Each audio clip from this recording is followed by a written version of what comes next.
नमस्कार दोस्तों, मैं मोहिनी दीक्षित आज आपके साथ शेयर करने वाली हूँ भक्ति काल के प्रमुख संप्रदाय या प्रमुख दार्शनिक मत।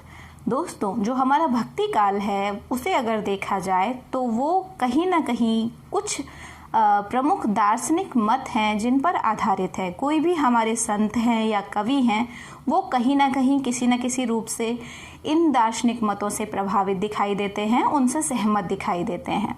तो दोस्तों, ये बहुत ही इम्पॉर्टेंट है कि आप उनके दर्शन और उनके जो प्रवर्तक हैं उनके नाम याद रख सकें, क्योंकि कोई भी आप परीक्षा में बैठ रहे हो, हिंदी विषय से संबंधित अगर आप किसी भी तरह की तैयारी कर रहे हैं, यदि आप पीएचडी एंट्रेंस की तैयारी कर रहे हैं, चाहे आप टीजीटी या पीजीटी की तैयारी कर रहे हैं, या फिर आप असिस्टेंट प्रोफेसर की तैयारी कर रहे हैं, या जेआरएफ के लिए बैठ रहे हैं, नेट के लिए बैठ रहे हैं, किसी भी परीक्षा में ये एक बहुत ही महत्वपूर्ण टॉपिक है।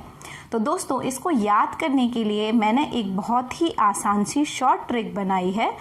उसमें क्या है कि आपको सिर्फ एक पंक्ति याद रखनी है और आप इन सभी मतों को क्रम से याद कर सकते हैं। दोस्तों, होता क्या है कि कई बार परीक्षा में हम कोई एक चीज़ भी अगर भूल जाते हैं तो हमारा उत्तर गलत हो जाता है। ये आपने अगर एक पंक्ति याद कर ली तो आप भूलेंगे नहीं और अपने सही उत्तर पर पहुंच जाएंगे।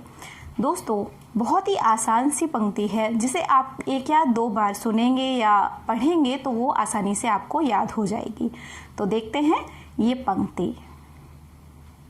दोस्तों, ये रही वो पंक्ति जो आपको याद रखनी है। पंक्ति है, शनि और राम के मध्य वल्लभ हैं।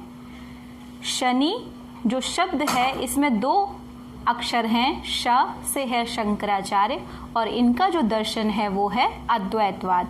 वहीं जो नी शब्द है इससे है निम्बार्काचार्य और इनका दर्शन है द्वैताद्वैतवाद। वहीं जो राम शब्द है इनसे है रामानुजाचार्य और इनका जो दर्शन है वो है विशिष्टाद्वैतवाद। वहीं जो मध्य शब्द आपको दिख रहा है इससे है मध्वाचार्य और इनका दर्शन है द्वैतवाद। और जो वल्लभ शब्द है इनसे हैं वल्लभाचार्य, विष्णु स्वामी और इनका दर्शन है शुद्धाद्वैतवाद।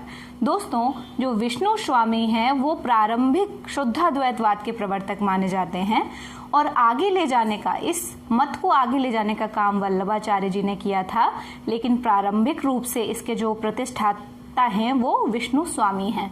तो दोस्तों, ये पंक्ति आपको कैसी लगी हमें बताइएगा और इसी तरह की और भी अच्छी शॉर्ट ट्रिक के लिए हमारे चैनल को सब्सक्राइब ज़रूर करिए, अपने दोस्तों के साथ शेयर करिए और हमसे जुड़े रहिए। नमस्कार।